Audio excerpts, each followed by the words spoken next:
Pada mulanya, pendidikan PAUD muncul di kota Blankenburg, Jerman pada tahun 1840 yang diperkenalkan oleh Friedrich Wilhelm August Froebel dengan mendirikan lembaga yang bernama Kindergarten. Kinder berarti anak dan garten berarti taman. Lembaga Kindergarten atau populer dengan nama Froebel School yang didirikan oleh Friedrich Wilhelm August Froebel merupakan cikal bakal lahirnya lembaga PAUD di Indonesia. Pada saat kebangkitan nasional yang diawali dengan berdirinya Pergerakan Pemuda Budi Utomo pada 28 Mei 1908, barulah pemuda pribumi menyadari akan pentingnya pendidikan anak usia dini. Kesadaran akan pentingnya pendidikan anak ini direalisasikan dengan mendirikan Bustanul Atfal pada tahun 1911 oleh Persatuan Wanita Aisyah di Yogyakarta. Pada tahun 1922, Ki Hajar Dewantoro, sepulang dari pengasingannya di Belanda selama 2 tahun, mendirikan Taman Lare atau Taman Anak Kindergarten yang berkembang dengan Taman Indria. Pendidikan anak usia dini, atau yang disingkat dengan PAUD, adalah pendidikan yang memberikan pelayanan kepada anak yang berada pada rentang usia lahir sampai usia 8 tahun. Menurut Undang-Undang Nomor 20 Tahun 2003 tentang Sistem Pendidikan Nasional Pasal 1 Angka 14 menyatakan bahwa pendidikan anak usia dini adalah suatu upaya pembinaan yang ditujukan kepada anak sejak lahir sampai dengan usia 6 tahun yang dilakukan melalui pemberian rangsangan pendidikan untuk membantu pertumbuhan dan perkembangan jasmani dan juga rohani agar anak memiliki kesiapan dalam memasuki pendidikan yang lebih lanjut. PAUD itu bisa sebagai titik sentral strategis pembangunan sumber daya manusia yang sangat fundamental. PAUD juga memegang peranan tinggi dan menentukan bagi sejarah perkembangan anak selanjutnya, karena merupakan fondasi dasar bagi kepribadian anak.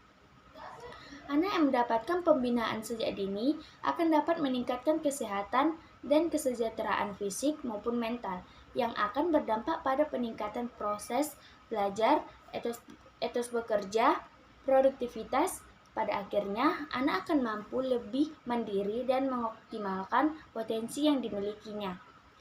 Lalu, PAUD juga merupakan Golden Age, yang artinya yaitu usia keemasan. Dari perkembangan otak manusia, maka tahap perkembangan otak pada anak usia dini itu sangat vital, karena dapat mencapai 80% perkembangan otak. Lalu cerminan diri itu untuk melihat keberhasilan anak di masa mendatang. Anak yang mendapat layanan baik dari usianya bayi sampai usianya 6 tahun akan memiliki harapan lebih besar untuk meraih keberhasilan di masa yang akan mendatang.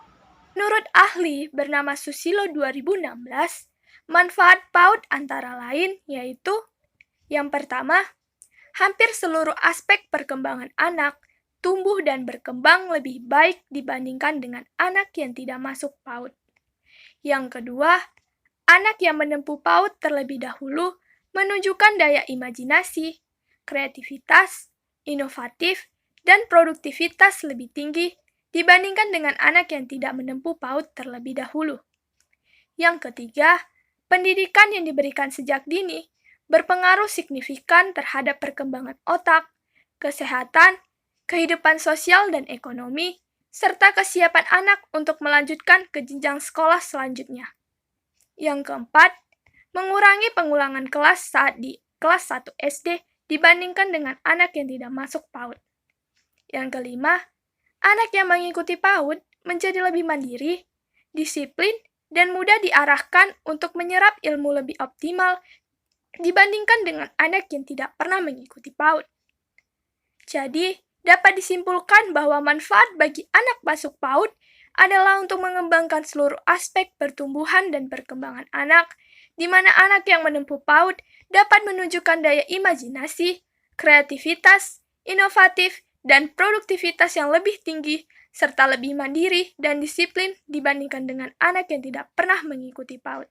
Jika anak tidak sekolah PAUD, diantaranya yang pertama, kemampuan fisik dan mental anak tidak meningkat. Kegiatan bermain sambil belajar di PAUD berdampak positif pada kemampuan fisik dan mental anak, karena anak dapat melakukan kegiatan yang menyenangkan sekaligus bermanfaat. Oleh karena itu, jika anak tidak sekolah PAUD, maka dirinya akan tidak banyak melakukan kegiatan bermain sambil belajar tersebut. Yang kedua, efektivitas serta kapasitas otak anak tidak meningkat. Usia PAUD adalah masa emas perkembangan otak anak hingga 80%. Dengan anak tidak sekolah PAUD, maka tidak adanya rangsangan pendidikan melalui berbagai kegiatan yang menyenangkan yang akan meningkatkan efektivitas serta kapasitas otak anak. Yang ketiga, perkembangan emosional dan intelektual anak tidak meningkat. Pendidikan di usia dini dapat menstimulus perkembangan emosional anak dan intelektual anak, karena anak akan belajar bagaimana untuk bersabar, mandiri, serta bergaul dengan orang lain. Maka dari itu, jika anak tidak sekolah PAUD, maka akan kurang memiliki kemampuan untuk berkomunikasi dikarenakan kurangnya bergaul dengan orang lain.